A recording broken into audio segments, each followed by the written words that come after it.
Hello, everyone. Good evening and welcome. Thank you all so much for coming out tonight. My name is Nikki Lewis, and I am the Care Coalition Coordinator for the Care Coalition here in West Springfield. Before we begin, I just wanted to let everyone know if you need a restroom, they're right out the doors and under the stairs. And also, if everyone could please silence their cell phones, just to be respectful for tonight's presentation. Thank you so much. All right, so tonight we have a very special and powerful presentation for you today, and thank you again so much for joining us.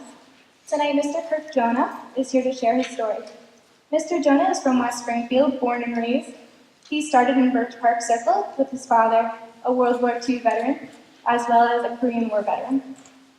He went on to go to West Springfield High School, and he lives in town here today. If everyone could please join me in giving him a warm welcome.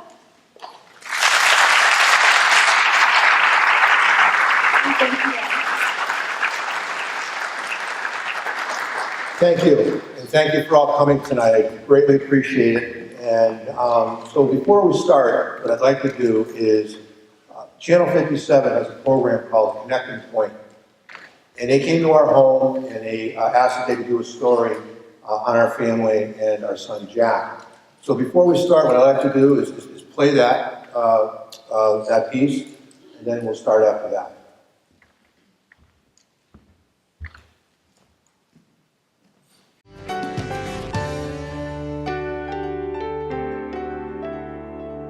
The opioid addiction crisis has touched every corner of Massachusetts, leaving families heartbroken and wondering what if and why. As we continue our coverage of the crisis on WGBY, correspondent Carolee McGrath and videographer Dave Fraser share the story of one father devastated by the loss of his son to heroin abuse, and yet determined that other families don't have to experience his pain. Kirk Jonah and his oldest son Dan walk past the waterfall in their backyard. It's peaceful there and beautiful, and it was inspired and designed by someone they desperately wish could be there with them. As time passes, you start remembering the good things. All Kirk has left of his 19-year-old son Jack are memories and haunting questions. Jack, a talented artist and musician, a student at Holyoke Community College, died of a heroin overdose in April of 2016. Normal night, it's Thursday night. I stay up with him, it was 10 o'clock. We're here chatting, and he says, you know, Dad, I love you. I said, I love you. Jack always gave these massive hugs. And that particular day, he gave me 3 from behind. And our normal chatter, he says, I love you, Dad, I love you. He went upstairs, put a needle in his arm. Jack's death was a complete shock to Kirk, his wife Debbie, and their 2 other children. Dan, a wide receiver for UMass and recent graduate, and Carly, who will graduate from West Springfield High School this year. Kirk says Jack, who wanted to go into the medical field, never let on that he had a problem. Never. The 3 of them spent a lot of time together. They were very close, and they didn't see it. He went to school on time. He went to work on time, made dean's lists, very creative, but he had a secret, and he kept it well hidden. Kirk says he went out early to a doctor's appointment the morning Jack passed away and got a call from a police officer who was a friend to come right home. He said that needles were found, and then the coroner came, and more family came. We all were sitting here,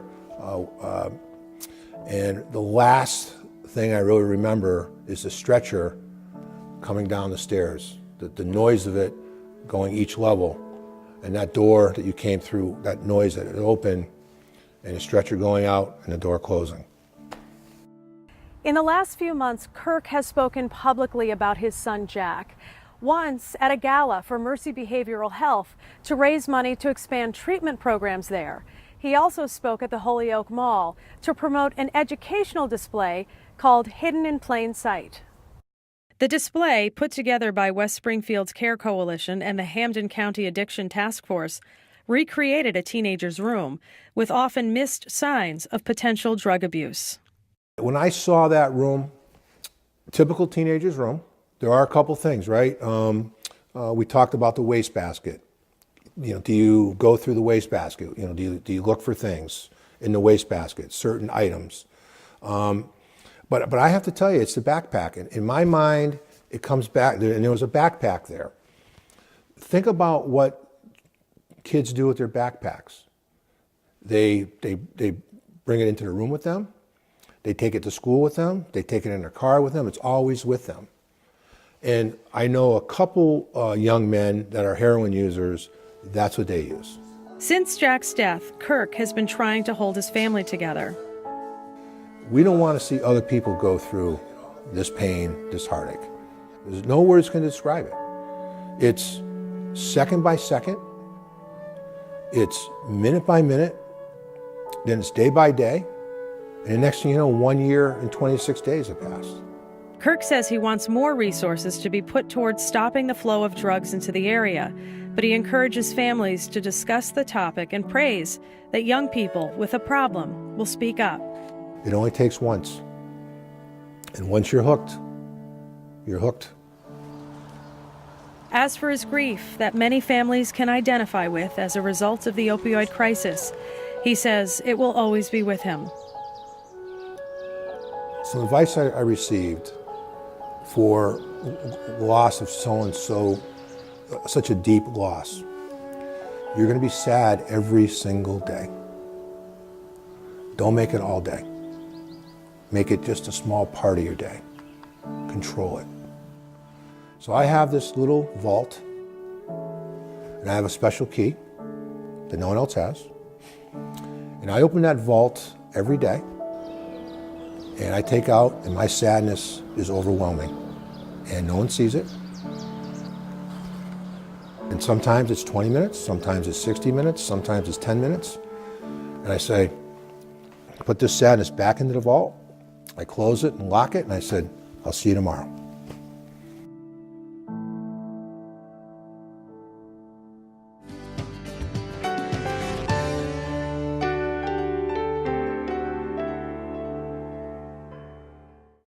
My name is Kirk Jonah, and my son Jack passed away 2 years, 9 months, and 18 days ago on April 6, 2016, in his bedroom from a heroin overdose.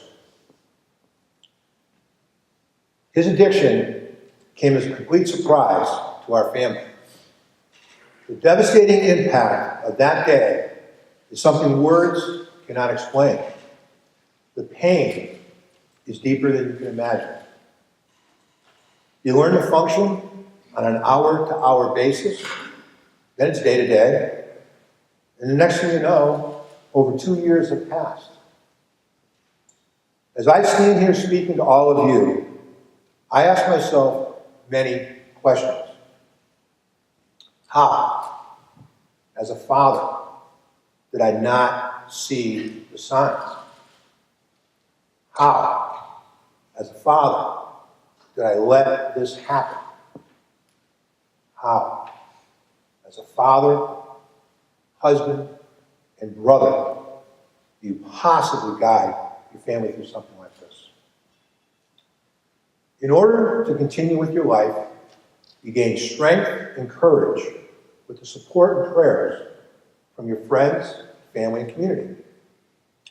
As I share my family story tonight, I always like to acknowledge my wife Debbie, my son Dan, my daughter Carly, my brother Kim, who's no longer with us, my brother Mike, and his wife Sharon, who've given me so much strength that enables me to stand up here and share our story. So my goal with you all this evening is to share with you our message in the hope that we can prevent the loss of another young person like my son Jack. So let me tell you briefly some facts about Jack and why his death was such a complete surprise to us. Jack was a biology major and an art minor in college, and he made dean's list. He worked at Boston Road Animal Hospital, where he assisted in surgeries by monitoring animals' vital signs. We had many discussions in regards to his future career choices. He had narrowed it down to two: nursing or a surgical vet. He went to work on time, he went to school on time. He enjoyed cooking for his family and friends. Our family did everything together. We had sleepovers, pool parties, cookouts. He played the guitar by the fire. We watched many episodes of Friends, and much more. I can keep going. We called ourselves the Jonah team.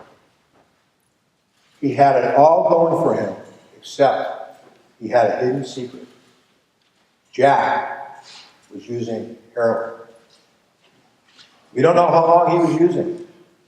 He didn't come to us for help, and his friends didn't come to us either. I had discussed drug use with my children and their friends every chance I had. I would tell them about children of my friends who had passed away due to drug use.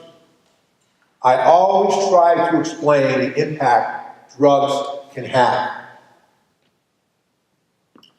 Hundreds, and I mean hundreds, of young adults came to Jack's wake and passed by his coffin. I pray that the impact of that moment, when they looked down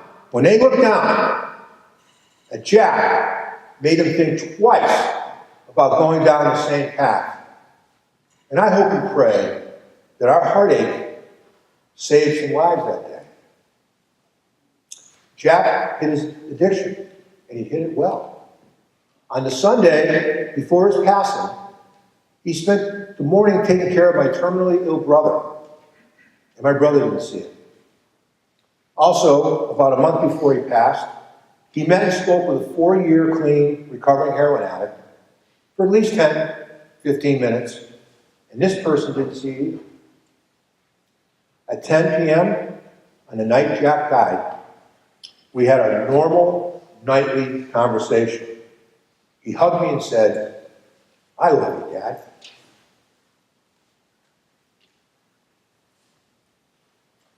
Then he went to his room, put a needle in his arm.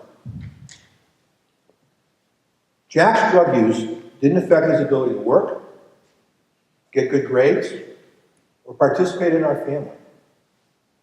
I don't know, I honestly don't know if there were signs that we missed. But I will tell you this, and I told it to the kids. I was fortunate enough to speak to 1,200 kids today and 900 yesterday, and I said to them, I will keep engaging young adults, and I'll continue to educate all of you along with others in our community. So, as I've been sharing my family's message, numerous individuals have graciously come to me and share their own personal stories. So this evening, I'd like to share with you one story about a young man who was an addict. This young man was a multi-sport varsity athlete starter at his high school. He started experimenting with drugs on his high school senior trip. He received a college football scholarship. And while playing football, he had a shoulder injury and started taking prescription drugs. This was his first introduction to opioids.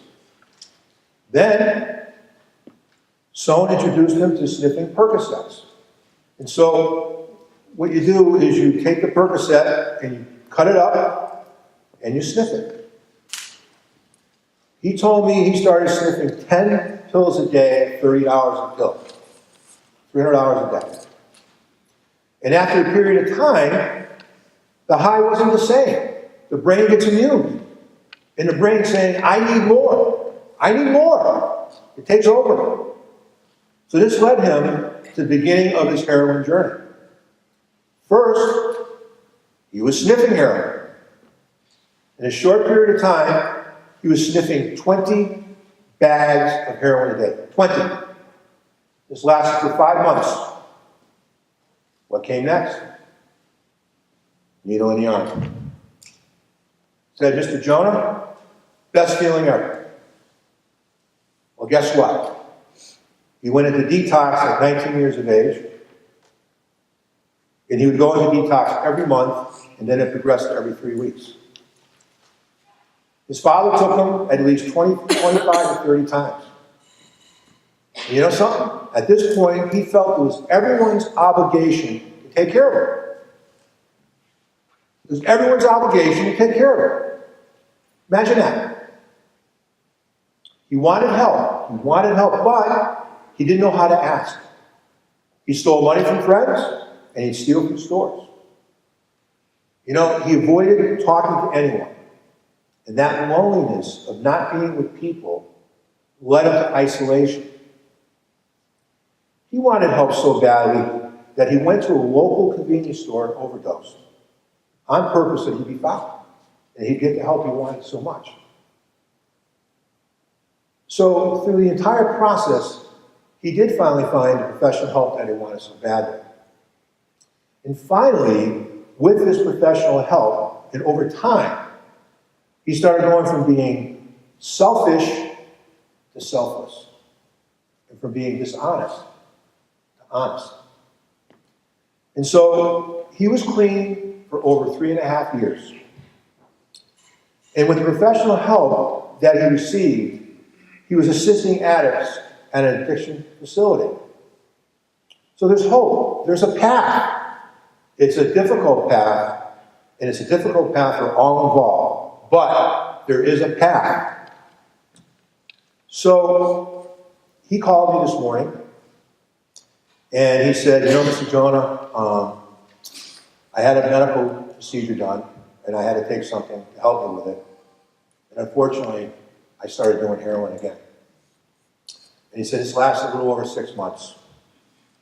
And he said, you look in the mirror and you say to yourself, it's not me. Because then one day you look in the mirror and you realize it is you. So he has somebody that is here tonight that loves him very dearly, and that individual gave him a lot of support and guidance, and he's been clean again for 3+ months. And he wanted to make sure that I told her how much she meant to him. So, if you see a sign or find something related to drug abuse, you need to be prepared as to how you're going to handle it. You can't let it go. Ask for help or guidance or something from someone that you trust. With the kids today, I suggested to see a guidance counselor, a coach, somebody that you trust. Because you've got to have the courage to speak up.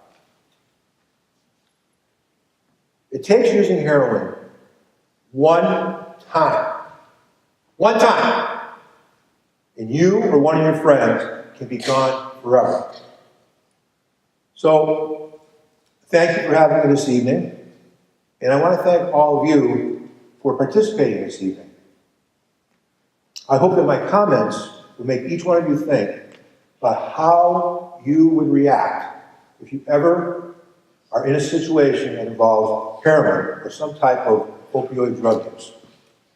We're all facing the opioid crisis. Even if you currently don't know it, somebody you know may need help. Thankfully, I believe discussions like this will help provide guidance to all of us here tonight. I want to thank the CARE Coalition and Mr. Richard, Superintendent of Schools, and our principal here, Dr. Perrone, for asking me to share these two stories tonight. And I also like to thank all the professionals who care for patients who are fighting addiction. Thank you.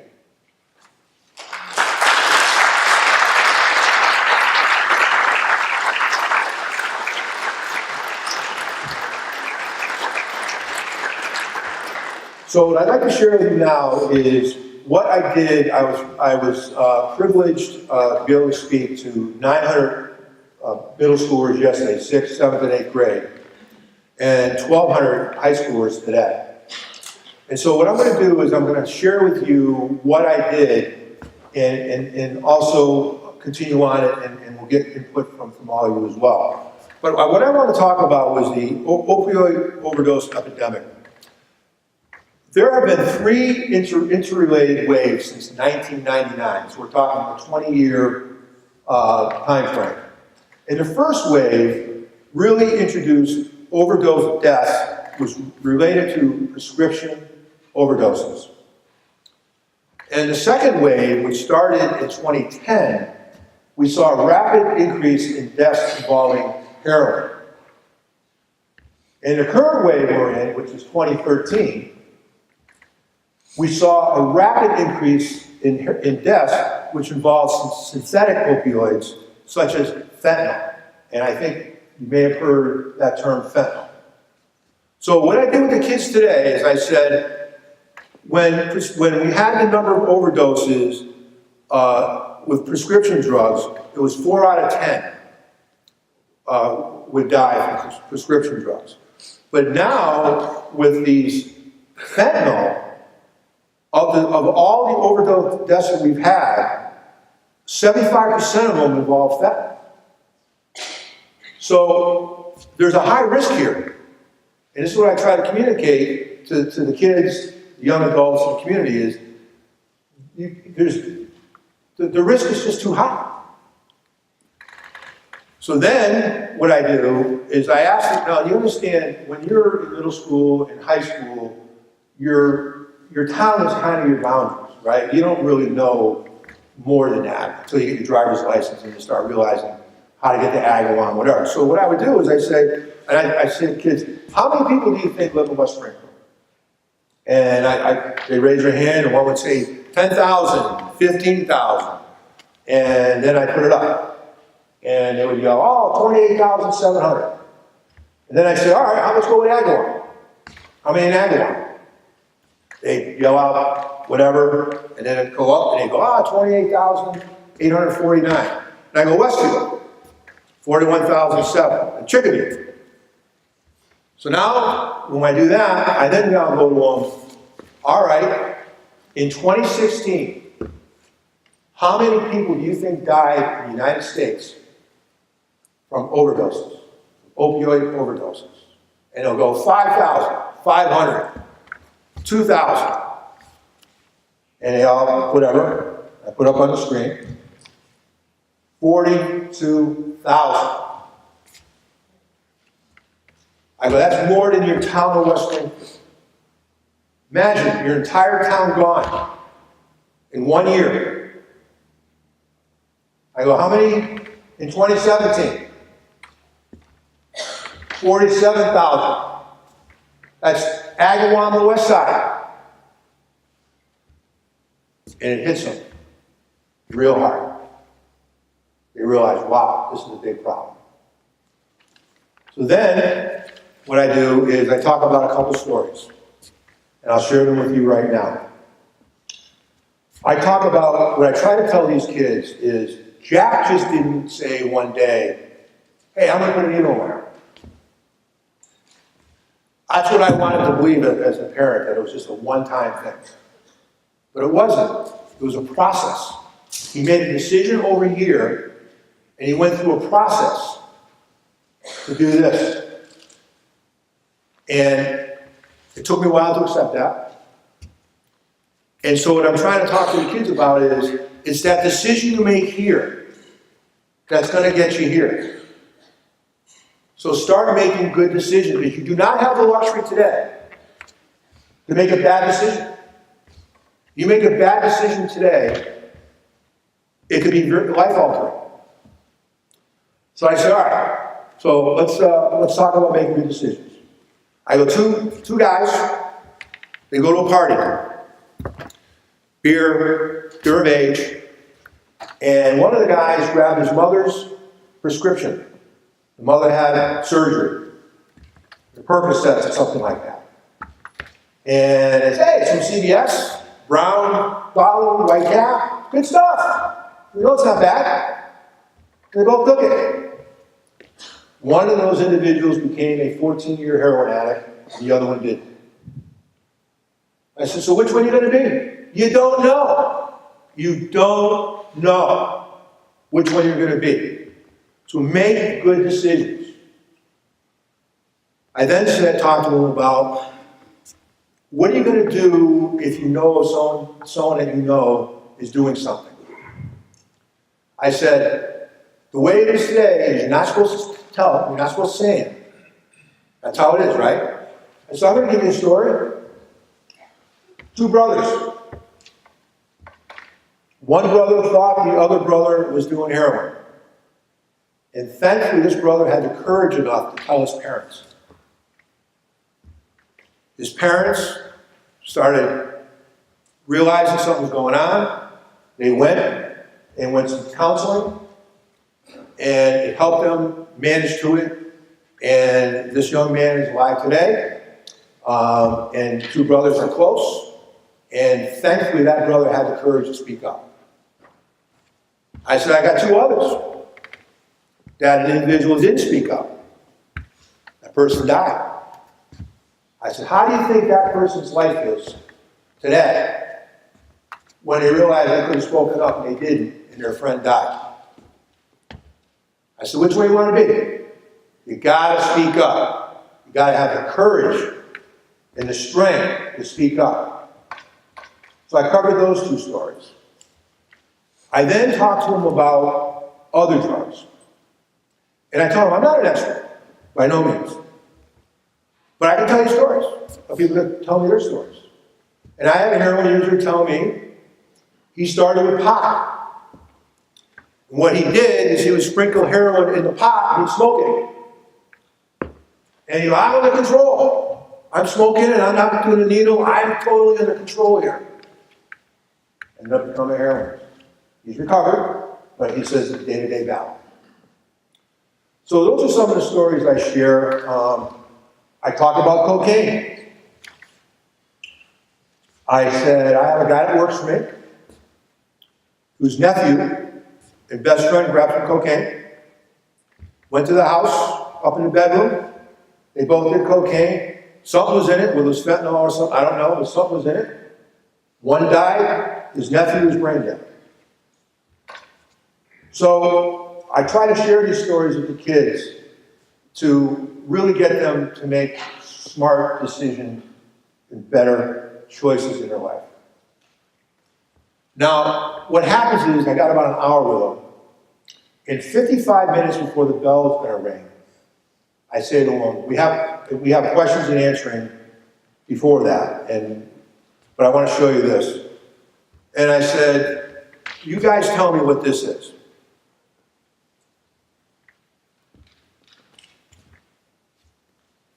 And they tell me birth certificate. I go a little closer. Death certificate.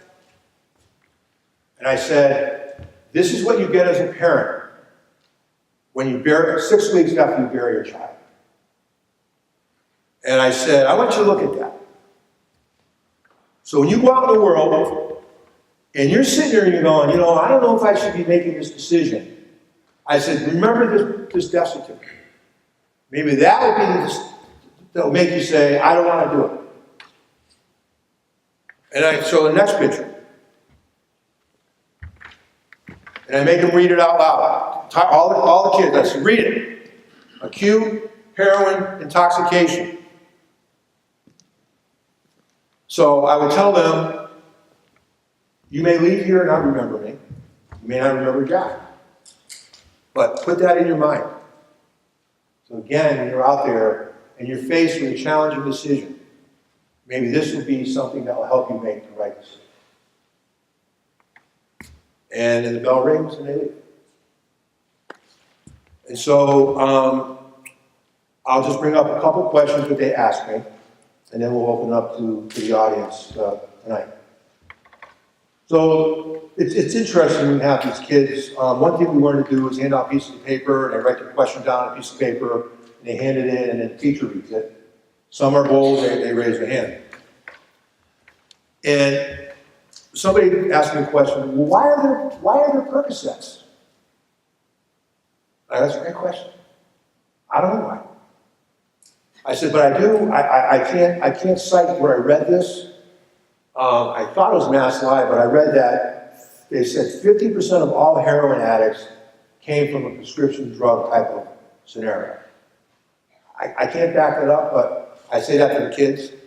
And I said, I don't know why we have these scripts. It makes no sense to me. But that's the way it is. Another question they asked is, Mr. Jonah, when should we report somebody doing heroin? I go, right now. Now. Can't wait. Now. And I have to tell you, several come up to me after and asked me, and I set them up with a guidance counselor, and off we went. And so, our hope as a family is to continue to share this message and others, to get the community to publicly discuss it, to foster communication about it, and to get educated about it, so we can start. And I get asked, what's the number in 2018, Mr. Jonah? I don't know, I haven't seen it yet. But hopefully we can start having an impact. And then the last thing I do with them is I put this up.